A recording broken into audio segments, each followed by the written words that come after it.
Very welcome back to my YouTube channel course shop by Nitish. आज की video में हमारे साथ हैं शुभम भैया। Basically he is working HD1 at Singapore.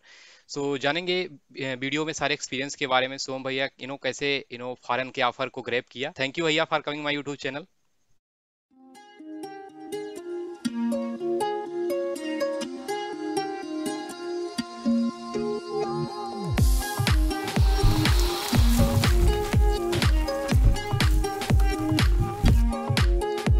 Thank you for inviting me, Nitesh. So, my name is Shubham Kumar Mora. I am currently 2020 graduate from Lovely Professional University, Jalandhar, Punjab. And अभी currently I am working on the one championship is the SD. So backend developer here. So start करते हैं यार। अगर मैं college journey से, तो मैंने भी यार 2016 में एडमिशन लिया था। तो जनरली जी क्या होता है कि अभी मार्केट में सारे लोग ही जेई 12th पास करने के बाद जेई मेंस की तैयारी करते हैं, बाकी स्टेट लेवल का एग्जाम देते हैं। तो वो सारा प्रोसेस मैंने भी किया था, बट अनफॉर्चुनेटली कहीं हुआ नहीं था, है ना। तो उसके बाद कुछ दिखा नहीं था ऑप्शन। तो एक कॉलेज थी, यूपी की गवर्नमेंट कॉलेज थी, मदन मोहन मालवीय, जहाँ पे मेरा हो रहा था, बट सिविल ब्रांच मिल रहा था। तो मेरे को करना था सीएस से। तो मैं सोचा कहीं से करो, बस सीएस करो। तो उसके बाद मैंने उसको छोड़ दिया। फिर लास्ट ऑप्शन बचा कि चलो एलपीयू से, वहां पे बहुत ऐड आते थे, मैंने देखा और गया, एडमिशन ले लिया। ओके। फिर उसके बाद फीस देखा, काफी हाई था, एलपीयू का फीस बहुत ज्यादा था। तो मैं सोचा इतना तो मैं दे नहीं सकता। तो फिर उनका एक टेस्ट होता है, टेस्ट क्राइटेरिया होता है एलपीयू नेक्स्ट करके। फिर मैंने वो एग्जाम दिया, तो उसमें ऑलमोस्ट अच्छे नंबर आ गए थे। तो मेरी स्कॉलरशिप लग गई थी, मतलब फीस बहुत कम हो गई थी। तो मैं बोला चलो ये तो दे सकते हैं, एक नॉर्मल कॉलेज इतनी फीस थी। तो मैंने वहाँ 2016 में एडमिशन ले लिया और सीएस ब्रांच भी मिल गया। तो कंटिन्यू पढ़ना स्टार्ट किया। तो फर्स्ट ईयर हुआ, सेकेंड ईयर हुआ। तो मुझे इतना पता था कि जॉब जो लगती है वो कोडिंग के बेसिस पे, प्रोग्रामिंग के लैंग्वेज इस पे लगती है, बट ये नहीं पता था कि यार कैसे स्टार्ट करे, क्या करे। मतलब तो बहुत ट्राई किया लेकिन हो नहीं पाया। तो मैं तो फर्स्ट ओके दो भैया, साल जो था, बेसिकली एलपी में कोडिंग इन्वायरमेंट अच्छा था। कंपनी अच्छी आती थी।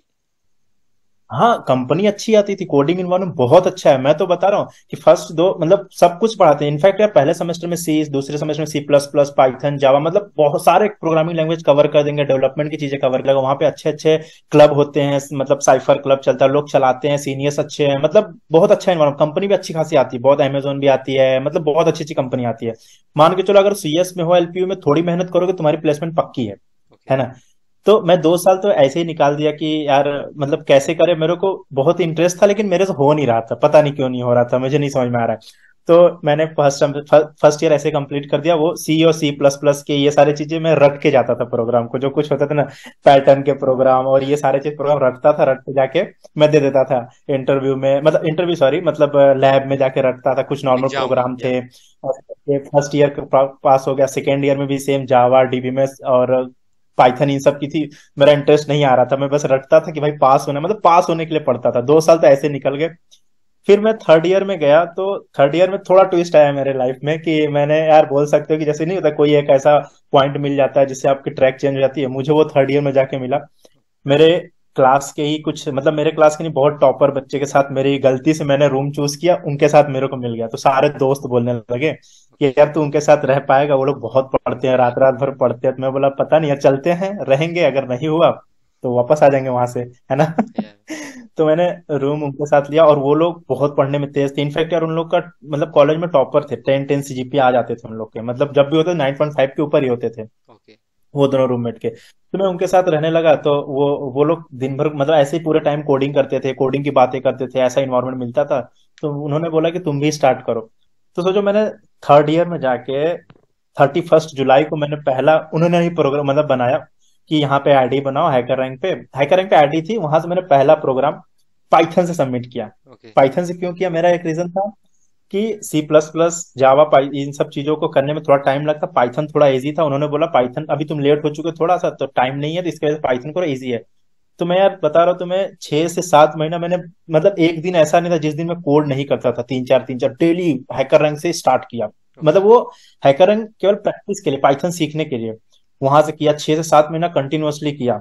तो मुझे खुद की ग्रोथ दिखने लगी। और बीच बीच में वो क्या करते थे ना, फिर मुझे बाद में पता चला कोडसेप नाम की चीज होती है, कोड फोर्सेस नाम की चीज होती है, लीड कोड नाम की चीज होती है, सब उनके जरिए पता चला। वहां पे आईडी बनाया। फिर कोडसेप पे कॉन्टेस्ट होते थे उस समय, कुक ऑफ होते थे, लंच टाइम होते थे, लॉन्ग कॉन्टेस्ट होते थे, वो लोग देते थे। तो उन्होंने मेरी आईडी बनवा के बोला तुम भी दो, पहले ट्राई करो अपने से देने के लिए, अगर नहीं होता है तो जब टाइम नहीं रहेगा, मतलब लास्ट में मैं तुम्हें बता दूंगा कैसे होता है ऐसा चीजें। तो वो लोग भी बहुत बहुत ज्यादा सपोर्ट किया मेरा इस चीज में आने के लिए। तो उन्होंने कह रहा था फिर उसके बाद मेरे को पता चला, मैं करने लगा, उनके इन्वायरमेंट में धीरे धीरे ढलने लगा। फिर उनके दोस्त जो थे वो भी काफी कोडिंग वाले थे, उनसे भी मेरी दोस्ती हुई, तो मतलब बहुत अच्छे इन्वायरमेंट में जाने लगा। ओके। उसके बाद मैंने कोडसेप पे नियर अबाउट 5 स्टार तक रेटिंग पहुंचा दी। ओके। मतलब ऑलमोस्ट 2000 में 5 स्टार होती, तो मेरी 1900 1989 के अराउंड पहुंच गई थी। तो मतलब यही वे था, वहां से मेरा ट्रैक चेंज हुआ उन दोनों रूममेट की वजह से। उसके बाद फिर कोडिंग के एनवायरनमेंट मिल गया, तो फिर बस अपनी लाइफ चलती रही। फिर क्योंकि मुझे पता था ये सारी चीजें, तो किसी तरह थर्ड ईयर पास आउट, मतलब फिर कोडिंग के एनवायरनमेंट आ गया। फिर कॉलेज से मेरी फिर प्लेसमेंट का टाइम है, कॉलेज से मेरी 2 कंपनी में लगी थी। भैया सबसे पहली कंपनी बेसिकली जो थी वो इंटर्नशिप के लिए कंपनियां आ रही थी कि डायरेक्टली प्लेसमेंट के लिए? इंटर्नशिप के लिए आती थी। हमारे कॉलेज में क्या सीन था कि इंटर्नशिप के लिए कंपनी आती थी थर्ड ईयर, अगर थर्ड ईयर तुम पास आउट हो गए तो जैसे ही तुम 7 सेमेस्टर में इंटर करोगे ना, कंपनी आना स्टार्ट हो जाएगी इंटर्नशिप के लिए। तो एक 1 ईयर इंटर्नशिप कराती है। अगर 7 सेमेस्टर पूरा हो गया तो मतलब जब तक पास आउट नहीं तब तक इंटर्नशिप, ऐसा कोई कॉलेज का सीन भी नहीं था कि अगर इंटर्नशिप आप खुद से ले लिए बाहर से तो जाने नहीं देगी, वो जाने देती थी। ओके। आप कहीं से लो, ऑफर है तो जाने देगी। तो इंटर्नशिप के लिए भी आती थी कंपनियां बहुत, इंटर्नशिप के लिए थर्ड ईयर से चालू हो गई थी आना। तो मेरा यार एक्चुअली क्या था कि एक सेमेस्टर मेरा, एक सब्जेक्ट मेरा री लगा था, तो मैं 7 सेमेस्टर तो बैठने के एलिजिबल ही नहीं था। ओके। मैंने छोड़ दिया था, मुझे टाइफाइड हो गया था, मैं घर चला आया था एग्जाम छोड़ के, है ना। क्लाउड कंप्यूटिंग का एग्जाम था, मैं छोड़ के चला आया था। तो उसके बाद फिर कॉलेज से मैं किसी 8 सेमेस्टर में कंपनी लगी थी बायोट्री करके, चंडीगढ़ की थी। मैं गया ही नहीं ज्वाइन करने, ओके। क्योंकि सर्विस बेस्ड की कंपनी थी और पैसे भी कम थे। मैं क्यों नहीं गया, मैं सोचा चलो यार ज्वाइन कर लेते हैं। बट यार एक थे मेरे, बोल सकते मेंटर थे, वो बाहर के थे। उन्होंने मेरे को बोला कि ब्रो तुम कम पैसे में जल्दी जाने से बेटर है टाइम दो अपने आप को, चीजें सीखो, अच्छे पैकेज पे जाओ। ओके। ये कब बेनिफिट करता है ये सारी चीजें पता है, जब तुम जॉब चेंज करने जाओगे ना, तो चाहे तुम अच्छे अच्छे प्लेसमेंट पे हो, 8 9 लाख पे काम कर रहे हो, तो जब कंपनी चेंज करोगे तुम उसके अकॉर्डिंग तुम्हें पैसे मिलेंगे, है ना। Yes yes. 8 लाख के अकॉर्डिंग, इसका 30% 40%। हाँ। अगर सोचो मैं 3 लाख में ज्वाइन करता तो मैं 1 साल बाद चेंज करता, 3 लाख के ऊपर 20% 30% पे मिलता। ओके। समझ रहे हो, तो मेरे को ये काफी अच्छा लगा कि मैंने चलो ठीक है, तो मैंने वो छोड़ दिया तो ऑफर। बेसिकली उसका पैकेज क्या ऑफर था, छोड़ दिया। जो आपको लगा था? पैकेज यार नॉर्मल सा था, वही 4 साढ़े 4 लाख के अराउंड। ओके। हाँ।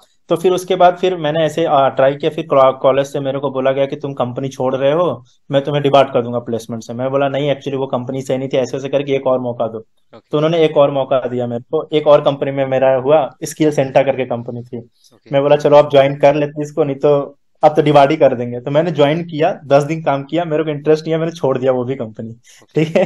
तो प्लेसमेंट डिबार्ट कर दिया उन्होंने।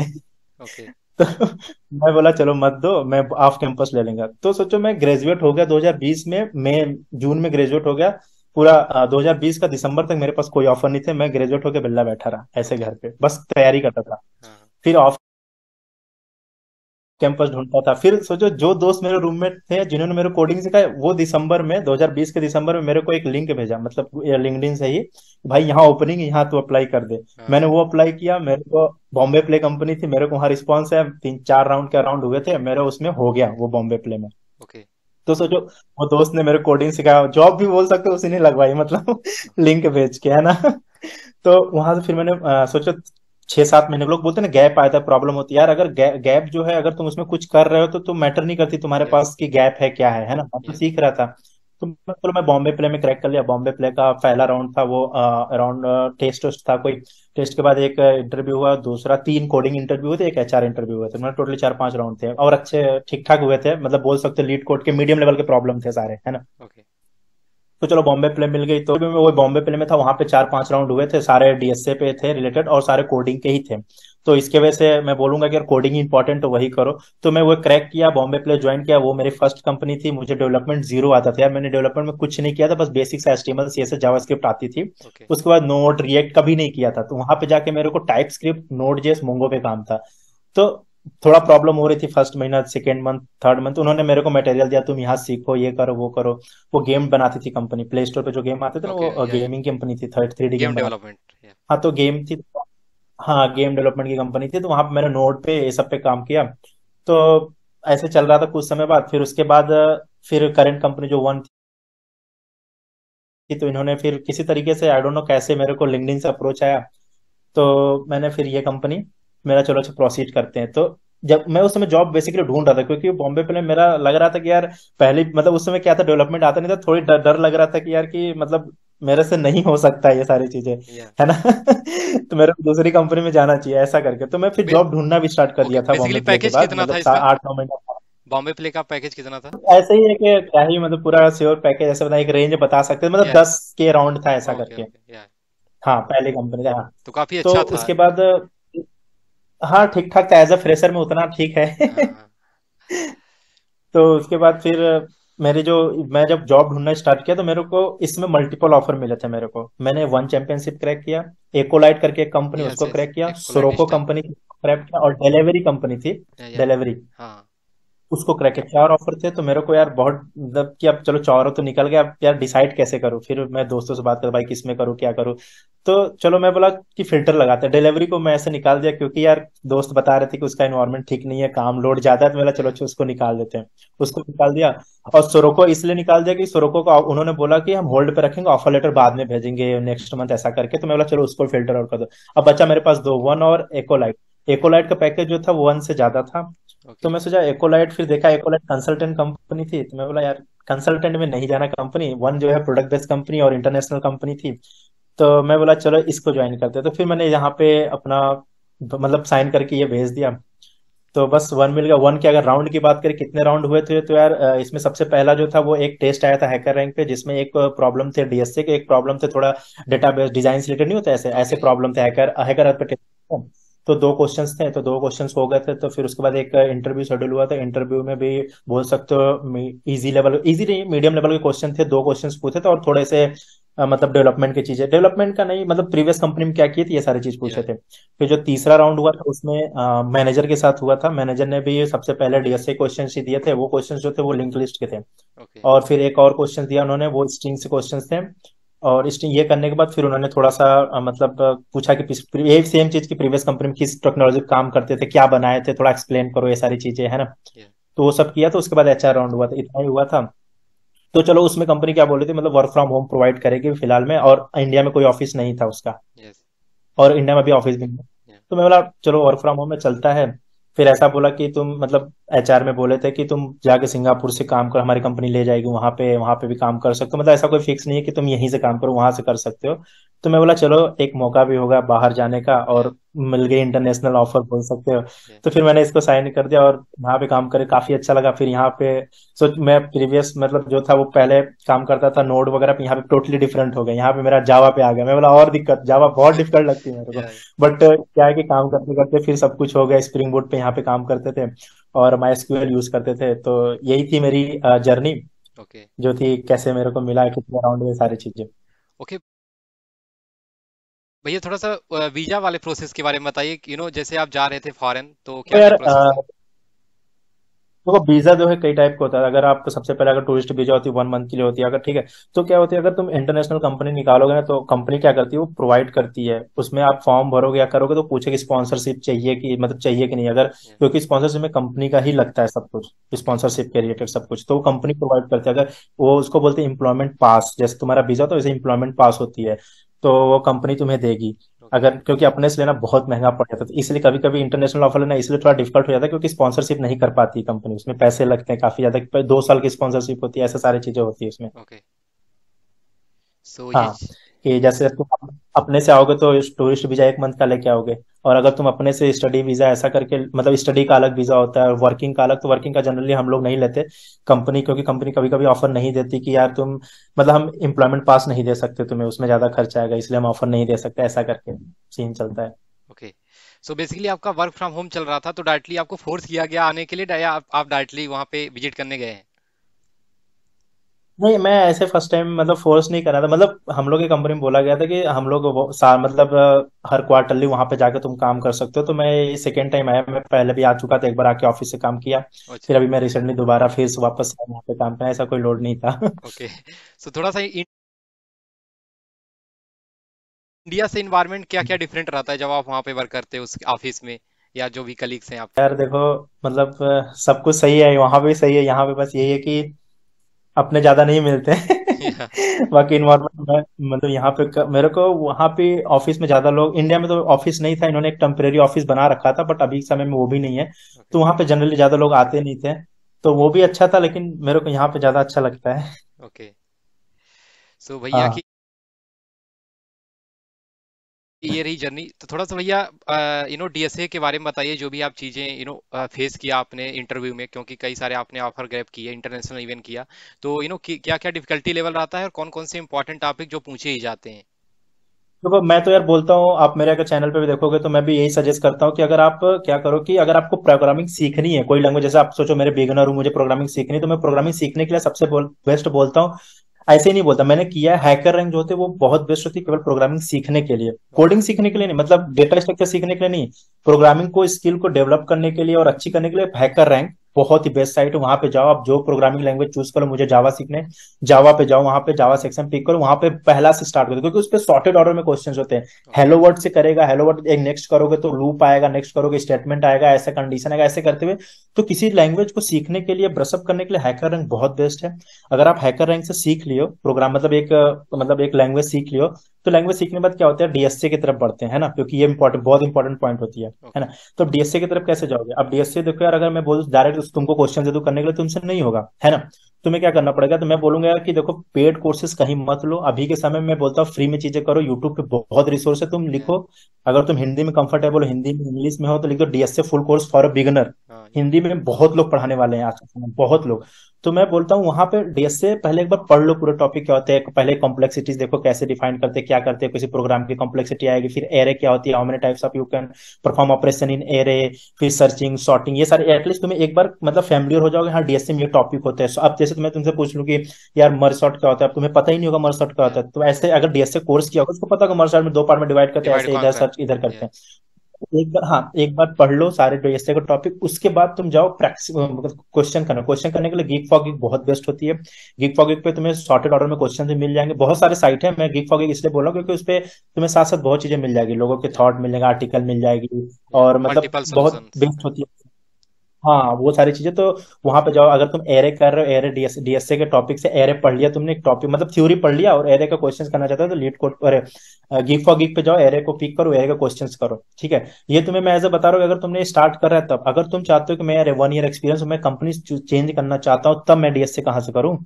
तो यार देखो, ऑब्वियसली तुम फैमिलियर हो, तो मैं वहां पे सजेस्ट करूंगा लीड कोड करो, क्योंकि लीड कोड बहुत बेस्ट होता है। इंटरव्यूअर भी लीड कोड से तुम्हें बोलेगा स्क्रीन शेयर करो, सीधे क्वेश्चन टेप देगा, बोलेगा ये सॉल्व करो मेरे सामने, लीड कोड के ही लिंक रहेंगे, ओके। है ना। इसलिए मैं बोलता हूँ लीड कोड जो होती है वो कंपनी चेंज करने के लिए होती है, क्योंकि कंपनी चेंज करना चाहते तो लीड कोड करो, वहां भी बहुत अच्छे क्वेश्चन, वो सारे कंपनी स्पेसिफिक क्वेश्चन है। तो यही दो, और ज्यादा साइट तो ऐसे देखोगे तो बहुत साइट है यार, इंटरव्यू बीट ये वो, भटकने की जरूरत नहीं, क्वेश्चन सब सेम, मतलब हर जगह सेम है। हमें क्वेश्चन की तरफ नहीं जाना है, क्वेश्चन तो यार ग्रामर की तरह कभी खत्म नहीं होंगे, है ना। या। तो हमें बस ऐसा करना है कि हम कम क्वेश्चंस करें लेकिन उससे कुछ सीखें। ओके। सो समझ लो तो, इम्पोर्टेंट, सो बेसिकली यही है, इम्पोर्टेंट यही दो। टॉपिक्स जो आपने फेस किए अपने इंटरव्यू में, वो क्या क्या थे? इंपॉर्टेंट टॉपिक देखो, मैं बोलता हूँ ग्राफ लेवल तक मत करो, ग्राफ ट्री जो होती है बहुत रेयर केस में कंपनी, ग्राफ तो यार जनरली नहीं पूछती, क्यों नहीं पूछती? क्योंकि यार ग्राफ के क्वेश्चन थोड़े लेंदी हो जाते हैं।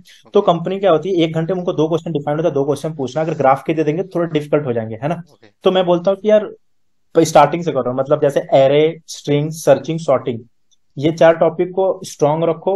इसी से ज्यादातर कंपनी पूछती है, पहले 2 राउंड मतलब ऐसा है, तो यही दो, एरे, स्ट्रिंग, सर्चिंग, सॉर्टिंग, ये सब बहुत इंपॉर्टेंट टॉपिक, यही चीज करो, ये बहुत बेस्ट होती और है लिंक ना। लिस्ट। और रेयर केस, हाँ वही लिंक लिस्ट, ये सारी मतलब, हाँ लिंक लिस्ट, वैसे लिंक लिस्ट पे क्वेश्चंस कम मिलते हैं, एरे बहुत इंपॉर्टेंट है यार, एरे और स्ट्रिंग, ये दोनों टॉपिक ओके। मिल जाते हैं आपको पहले राउंड में, तो मिल ही जाते हैं। सोचो, चलो लिंक लिस्ट को ले लेते हैं, ट्री के भी क्वेश्चंस पूछ लेते हैं, लेकिन ट्री के क्वेश्चन जनरली कोई पहले राउंड में नहीं पूछता, पहले राउंड जनरली इजी होता है। तो अगर आप पहले ही राउंड नहीं क्रैक कर पाओगे, या। तो फिर सेकंड राउंड में कहाँ ही जाओगे? तो मैं मतलब पहले राउंड क्रैक करने के लिए एरे बहुत सफिशियंट होती है, क्योंकि जनरली मैक्सिमम कंपनियां एरे वगैरह से ही पूछती हैं। थोड़े फेमस फेमस कुछ फेमस प्रॉब्लम होती है, जैसे प्राइम नंबर के ऐसे क्वेश्चंस पूछ सकती है कोई स्टार्टअप कंपनी, हाँ। और सेट मैट्रिक्स जीरो, और उसमें 2 पॉइंट, मतलब कुछ कुछ एल्गोरिदम में बहुत फेमस फेमस प्रॉब्लम है, जैसे मैक्सिमम कंटीजियस सब एरे निकालना, या। ये सारी चीजें कुछ। और कुछ कुछ पूछ सकती है कि बबल सॉर्ट क्या ऐसे होता है, और बबल सॉर्ट और सिलेक्शन सॉर्ट, मर्ज सॉर्ट में मतलब सॉर्टिंग सबसे बेस्ट एल्गोरिदम कौन सी होती है, कौन सा कॉम्प्लेक्सिटी सबसे बेस्ट होती है, ऐसा चीजें कुछ बेसिक से पता होनी चाहिए, ओके। सो भैया, है ना। डीएसए के डायरेक्टली क्वेश्चन पूछे जाते हैं, apart from that like language specific question भी आपके इंटरव्यू में पूछेंगे? नहीं यार, अभी तक मैंने ऐसा कोई फेस नहीं किया इंटरव्यू जिसमें वो बोल दे कि तुम इसी लैंग्वेज से ही करो। अभी के समय क्या है, पहले के समय में प्रॉब्लम आती थी, क्योंकि यार पहले के समय इतने टूल्स नहीं थे कि वो बोलते थे हमें, हमारी कंपनी जावा पे काम करती है, तुम्हें जावा से रिक्वायरमेंट है। अभी यार, अभी क्या, वो इंटरव्यू क्या देखता है कि वो तुम्हें एक आइडियली दे देगा, और उसमें ढेर सारे मल्टीपल, अब तुम जिसे तुम सोचो उसको जावा नहीं आता है, सोचो या। मेरे को जावा नहीं आती, तो अब तुम मेरे सामने बैठो, या तुमने क्वेश्चंस दिया मेरे को करने के लिए, तो मैं बोलूंगा ठीक है तुम जावा सेक्शन पिक करो, मैं देख रहा हूँ सबमिट हो गई तो ठीक है तुम कर लिए, या है ना, यही देखेंगे ना। या डॉक्टर नहीं लिख रहे तो लैंग्वेज बैरियर कहीं नहीं होता। मैं यार मैं बता रहा हूँ, कंपनी बोलती मैं ये है ये क्वेश्चन है तुम किस पे करो, मैं बोला कि मैं जावा पे कंपनी में काम करता हूँ लेकिन मैं प्रोफेशन हूँ पाइथन में, मैं डीएसए जो करूंगा पाइथन में करूंगा। बोला ठीक है पाइथन पे करो, कोई चक्कर नहीं है, उनके सामने बस एक्सेप्ट ही तो कराना होता है प्रोग्राम। या तो ऐसा कोई लैंग्वेज के बैरियर तो नहीं आती है। या भैया, मैं ये भी पूछ रहा था, programming specific question like Java के क्वेश्चन और पाइथन के क्वेश्चन, ये भी इंटरव्यू में पूछे जाते हैं या डायरेक्टली डीएसए के और डेवलपमेंट ये चीजें? देखो ऐसा नहीं कि कोई लैंग्वेज से प्रॉपर क्वेश्चन पूछा था कि पाइथन में ये क्या होती है वो क्या होती है, हाँ तब पूछे जाते हैं जैसे तुम बोल दो कि कंपनी पाइथन पे प्रॉपर हायर करिए, तुम बोल दो हाँ मैं पाइथन के लिए बहुत अच्छे से किया हूँ, तो कंपनी पूछ सकती है पाइथन में ये चीज क्या होती है, रैंडम होती है तो रैंडम कैसे वर्क करता है, अगर पाइथन में है तो अगर तुम किसी चीज को डिवाइड करना चाहते हो तो वन सिंगल स्लैश लगाओगे तो क्या आउटपुट आएगा, डबल स्लैश लगाओगे क्या आउटपुट आएगा, ऐसे थोड़े basic question you can say like जैसे डेवलपमेंट की चीजें होती हैं, डेवलपमेंट में पूछते हैं इवेंट लूप क्या होता है, अगर नोड जेएस दे रहे हो तो इवेंट लूप नोड जेएस का सैम्पल बताओ, और फॉर ईच और इसमें क्या डिफरेंस, ऐसी चीजें पूछ सकती हैं कंपनियां। बाकी यार हर चीज सेम होती है, जैसे ऑब्जेक्ट अगर तुम ऑप्स कंसेप्ट पढ़ रहे हो तो ऐसा नहीं है कि तुम नोड का ऑप्स कंसेप्ट अलग होगा, पाइथन का अलग होगा, जा वो एक सेम है कि क्या होती है पॉलीमॉर्फिज्म क्या होती है, इनहेरिटेंस ये सब क्या होता है, वो सेम है, वही चीज बताना है, बाकी तुम्हारा डिपेंड कर तुम किस लैंग्वेज से उसको इम्प्लीमेंट कर रहे हो। ओके, थोड़ा सा ये प्रोजेक्ट एक्सपीरियंस के बारे में बताइए, लाइक प्रोजेक्ट में क्या क्या सजेस्ट करेंगे, कौन कौन से टॉपिक आप करें कि आपके लिए हेल्पफुल होगा इंटरव्यू के लिए? तो अगर एज ए तुम फ्रेशर हो कॉलेज टाइम में हो तो उसमें तुम्हारे पास कंपनी को देखने के लिए बस दो चीजें होती है, एक तुम्हारा नॉलेज और एक वो कैसे तुम्हें मतलब कैसे तुम्हें फाइंड करेंगे कि यार कि तुमने कैसे किया है, मतलब तुम्हें तुम बोल दो मुझे सी प्लस प्लस आती है, तो वो कैसे जानेंगे कि तुम्हें सी प्लस प्लस आती है, तुमने सी प्लस प्लस कोई कोई प्रोजेक्ट किया होगा और रिएक्ट किया होगा एचटीएमएल सीएसएस पे प्रोजेक्ट किया होगा ना, तो उसमें कॉलेज मतलब क्योंकि वो तुम्हारा डिफाइन करने के लिए तुम्हें तुम्हारा प्रोजेक्ट पे देखेंगे तुमने क्या प्रोजेक्ट बनाया है और कैसे किया है। और मैं ये बोलूंगा कि प्रोजेक्ट ये मत सोचो बहुत नेक्स्ट लेवल का प्रोजेक्ट बना दें तो मेरी एक सीवी शॉर्टलिस्ट हो जाएगी, भाई तुम एक इजी से कैलकुलेटर भी बना दो ना तो भी शॉर्टलिस्ट होगी। सोचो जो बंदा तुम्हारा दोस्त बहुत हाई लेवल का प्रोजेक्ट बनाया है, तुमने बस एक कैलकुलेटर बनाया है, तो हाई लेवल के प्रोजेक्ट में यार पूछने के लिए ज्यादा की पॉइंट मिलेगा, अगर वो चीजें पूछ दिया उसको नहीं आया तो वो बोल देगा तुमने अपने से नहीं किया है। या अगर तुमने कैलकुलेटर ही बनाया छोटा प्रोजेक्ट बनाया, अगर वो तुम्हें पूछ दिया ये कैसे काम करता है ये मॉडल कैसे, तुम बता दिए तो लाइक तुम प्लस पॉइंट पे रहोगे, हाँ मैंने किया खुद से किया या है ना। तो प्रोजेक्ट यार एज अ फ्रेशर हो तो प्रोजेक्ट मेंशन करो, कोई भी यार प्रोजेक्ट, मैं तो बोलता हूँ अगर प्रोजेक्ट नहीं है कॉलेज में एटलीस्ट एक प्रोजेक्ट सब बनाते हैं लास्ट ईयर, वो कर लो। और सेकेंड प्रोजेक्ट के लिए यार लीड मतलब यूट्यूब पे जाओ लिख दो कॉलेज टाइम प्रोजेक्ट, ऐसे कोई बंदा आएगा डेवलपमेंट में पढ़ाएगा, जैसे सपोज करो वो फ्रंट एंड के लिए एंगुलर और बैक एंड के लिए नोड जेएस यूज किया है, तो वो प्लेलिस्ट को अगर तुम फॉलो करोगे इससे तुम्हें वो चीजें सीखो भी और एक प्रोजेक्ट भी तुम्हारे पास हो जाएगी, है ना। या इससे क्या होगा कि अगर इंटरव्यू पूछेगा ये चीज कैसे इंप्लीमेंट किया तुम बता सकते हो उसको हाँ मैंने ये कैसे इंप्लीमेंट किया है, क्योंकि कोई बंदा तुम्हें पढ़ाया हुआ है, या तो वो तुम करके अपने गिटहब पे डाल के उसको, क्योंकि वो तुमसे एक्सपेक्ट नहीं करता कि तुम नए प्रोजेक्ट बनाओ, यार नए प्रोजेक्ट तो कंपनी में बनाए जाते हैं, वो पता है तुम्हें कि बने हुए प्रोजेक्ट तो बस तुम्हें सीखने के लिए तुम बना रहे हो, है ना। या तो वो सारे तुम जाके अपने मतलब यूट्यूब से करके सीख के तुम मेंशन कर दो, इंटरव्यू पूछेगा। और अगर जब तुम कंपनी चेंज करना चाहते हो वहां पे तुम्हारा प्रीवियस एक्सपीरियंस मैटर करने लगा, ना कि तुम्हारा जो कॉलेज टाइम का प्रोजेक्ट है वो मैटर करेगा। या तो ऐसे मतलब एक के पीछे एक ऐसे चलता रहता ओके, सो भैया थोड़ा सा डिस्कस कर लेते हैं current scenario of IT industry. So आप इसको कैसे देखते हैं, लाइक रिसेशन जो भी ले ऑफ हो रहे हैं? है। तो यार रिसेशन तो अभी बहुत गंदा चल रहा है, मतलब हर जगह कंपनी निकाले, मुझे लगता नहीं है कि कुछ कंपनियां जो बोलती है मैं लॉस में चल रहा हूँ, ये तो मुझे लगता है लोग देख के कैसे कर रहे हैं कि अच्छा या मौका है, जो प्रोजेक्ट उनका बेनिफिट हो रहा है उसको बंद करके उसको निकाल देते हैं, या वो कंपनी कर रही है तो मतलब तुम कंपनी कुछ बोल भी नहीं सकते हाँ क्योंकि मार्केट ही ऐसा चला, वो बोले गूगल निकाली तो हम क्यों नहीं निकाले, हाँ ऐसा भी सीन कर रहे हैं बहुत सारी कंपनी। और जैसे कि सपोज करो उनके पास बहुत पहले के 2019-20 के प्रोजेक्ट कंप्लीट है जिससे कोई रेवेन्यू जनरेट नहीं हो रहा और उस पर कंटिन्यूअसली करते जा रहे हैं, तो बोलेंगे यार इससे कोई रेवेन्यू जनरेट नहीं हो रहा, इस प्रोजेक्ट को हम बंद करेंगे, इसके एम्प्लॉय को निकाल देते हैं, बाकी जिससे रेवेन्यू जनरेट होगा उसको रखते हैं। तो मार्केट तो बोल सकते हो यार कि बहुत गंदा चल रहा है अभी। मैं इंडिया इधर बात करो, बाहर बाहर में थोड़ी दिक्कत हो रही है लोगों को, जो इंटरनेशनल वाले लोग हैं उनको निकाला जा रहा है क्योंकि इन पे ज्यादा खर्चा आता है एज कम्पेयर या टू लोकल, तो उनको निकाला जा रहा है। तो रिसेशन और इंडिया में तो मुझे लगता है कि डाउन चला, लेकिन साथ साथ हायरिंग भी काफी चली स्टार्टअप, क्योंकि इंडिया में इतने एमएनसीज स्टार्टअप और इतने कंपनीज है ना कि यार हायरिंग तो करती रही है। अभी तुम लिंक्डइन खोलो, लिंक्डइन पे देखो कि बहुत सारे ओपनिंग तुम्हें बट दिखेगी ये जो और है अप्लाई करने के लिए। बट भैया रियलिटी ये है कि शो ऑफ करने के लिए भी हायरिंग करते हैं, बट अगर कोई अप्लाई कर रहा है रिस्पांस नहीं आ रहा है, यदि फ्रेशर लेवल पे अगर अपन बात देखो जैसे कंपनी, हाँ बहुत सारे ऐसे होते हैं कि यार अप्लाई भी कर रहे हो तुम्हारा रिस्पॉन्स नहीं आ रहा है ऐसा, और कभी कभी यार तुम्हारे पास तुम्हारा रिस्पॉन्स भी आ गया, एक दो राउंड हो गए, उसके बाद नहीं लेते हैं, वो सब या कुछ सही रहता है, उसके बाद ऑफर लेटर नहीं भेजेंगे। या ऐसे भी सिचुएशन आती है। देखो ये सिचुएशन कब आती है, सोचो कि अगर तुम्हारा हमारी कंपनी में दो ओपनिंग है, हमने लिंक्डइन में पोस्ट डाल दिया और उसमें 100 लोगों ने भरा, या और जब ऑलरेडी उनको दो बेस्ट कैंडिडेट मिल जाते हैं, तुम्हें किसी न किसी तरीके से रिजेक्ट करना होता है। तुम्हें ऐसे ही रिजेक्ट नहीं करेंगे, तुम्हारा फॉर्मेलिटी के लिए सारा प्रोसेस करेंगे ताकि तुम कुछ बोल ना पाओ या कंपनी को। समझ रहे हो? या तो ऐसे चीजें करके फॉर्मेलिटी करके उसके बाद बोलेंगे कि हमारी कंपनी को सुटेबल नहीं लगा, आपकी प्रोफाइल, आप ऐसे हो, ऐसे मतलब ठीक नहीं लगा, नेक्स्ट टाइम आप फिर से अप्लाई कर लो, क्योंकि उनको बेस्ट कैंडिडेट मिल चुके होते हैं। ओके। ऐसा सिचुएशन चलेगा। सो बेसिकली हाँ चीजें बट यार हमें नहीं डरना है, हमें नहीं डरना है, हाँ हाँ हाँ। चीजें नॉर्मल कब हो सकती हैं, इसका कुछ आइडिया? यार ऐसा तो मैं बहुत पहले सुनता हूँ 3-4 महीने में हो जाएगी, वो तो 6 महीने हो गए, अभी तक हुई नहीं। या आई एम नॉट श्योर कब तक होगी यार। या बट यार मुझे कुछ नहीं, आप बोल सकते हो रिसेशन चल रहा है तो मेरे लिए थोड़ा सा, हम लोग के लिए ये हो गया कि चलो जॉब खतरे में, लेकिन हमारे पास टाइम भी है, हमारे या पास एक थॉट भी है बोलने के लिए, रिसेशन चल रहा था इसकी वजह से मेरी जॉब नहीं लग रही थी, तो तुम्हारे पास टाइम है, तुम चीजें सीखना को ज्यादा प्रैक्टिस करो कि रिसेशन भी एक बहाना भी है आपके पास कि रिसेशन था, जॉब नहीं, ओपनिंग नहीं थी, इसकी वजह से तुम अपने आप को टाइम दो, डीएसए सीखो, डेवलपमेंट सीखो, और जो चीजें चाहना सीखना चाहते हो वो सीख लो। जैसे ही मार्केट अच्छा होता है, ओपनिंग धगा मतलब अच्छे से स्टार्ट होगी, वहां पे तुम अप्लाई करके इजिली या मतलब काम कर सको, वैसे स्टार्ट होगी। जितनी ज्यादा फायरिंग होती है उतनी ज्यादा ओपनिंग स्टार्ट होती है, जैसे फंडिंग मिलना स्टार्ट होगी ना, वैसे भी हायरिंग भी स्टार्ट होगी। लेकिन बेसिकली हुआ क्या है, लाइक जो जैसे 2022 जो पास आउट थे, तो उनके जो ऑफर थे, तो या तो उनके रिवोक हो गए हैं या उनको या वेटिंग में रख दिया है। तो ये जो हुए हैं, हाँ तो इनको भी वेटिंग में ही रखेंगे, क्योंकि प्रायोरिटी अभी 2022 वालों को देंगे। तो ये वेटिंग का सिलसिला इनका चलता रहता है, लाइक एमएनसी की अपन बात कर रहे हैं, इंडियन एमएनसी की।